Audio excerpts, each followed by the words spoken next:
Well, I'd love to start with, with this being executive producer, how did this all come about? Like, what was the moving parts? I know some of the producers were with Jane the Virgin. Correct. This kind of goes back a few years as far as coming together. Yes, I'll start this one because that was Please, for me, please. Sandrita. I'm sorry. You, No, sir. I had the script for 3 years or 4 years or something. I love the script. Randy Mayhem Singer and Gary Mars, who wrote Mrs. Doubtfire. So the script was very solid to begin with. It was such a well-written script. It is. And I had it, and I was in touch with Panteleon. Panteleon had the script.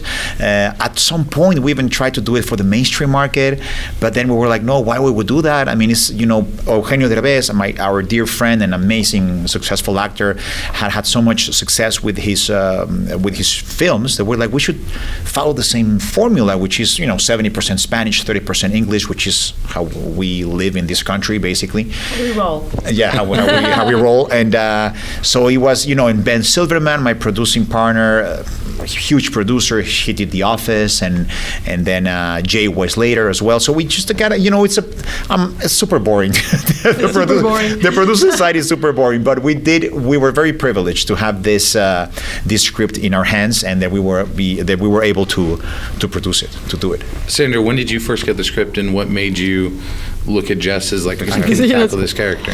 Well, I got a call from Jaime, and he told me the plot about the project and everything. I was so excited just to have like a call from Jaime Camil. And then he told me about the project, and I was like, yeah, please tell me the script. I can't wait to start reading. And I started reading, and I got hooked up immediately. It was like a really very well written script that would make you like laugh since the beginning to the end. So I was so excited that they thought about me, and I'm still like so grateful to be part of this huge project like this. It's very funny. You would think Sandra does a lot of dramatic projects, but Yeah. but you would think she's very, very good at comedy. So good. Thank you. So yeah. Thank you. Both y'all also do voice work, animated stuff like Pets see? movies. That was our first job.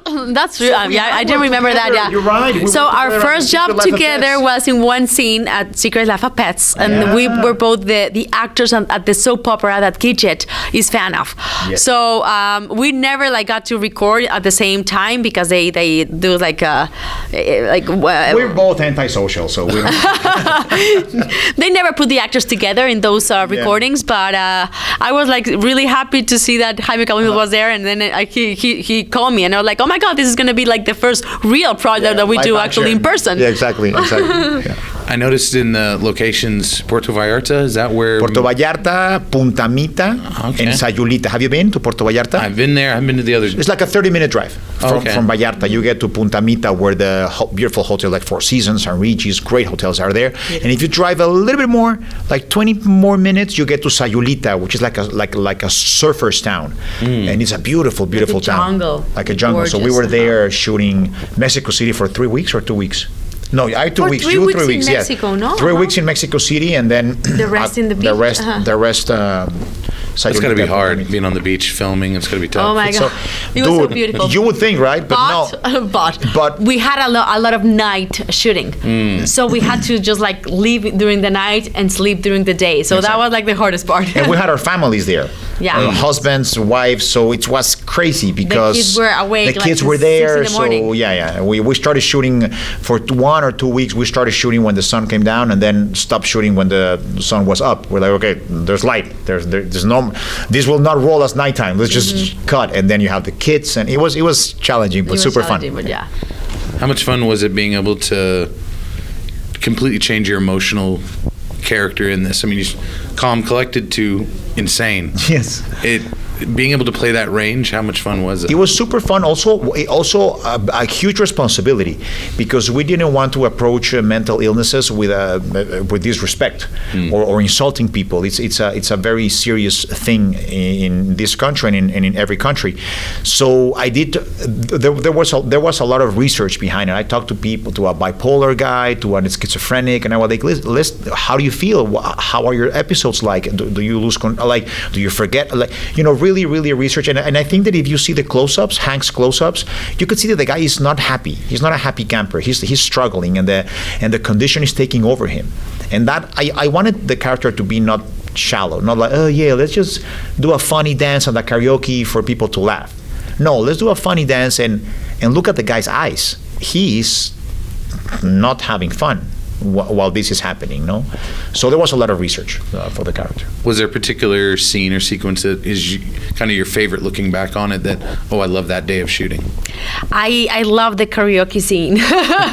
Just to see him like doing the performance was like so funny. We weren't expecting that like amazing show, and he did amazing. We were like really, really laughing so bad, and it was hard to keep a straight face in front of him. Yeah, the first time. After the 10th time, you're like, okay. No, okay, but it was still funny. I mean, really, I swear. Oh my God.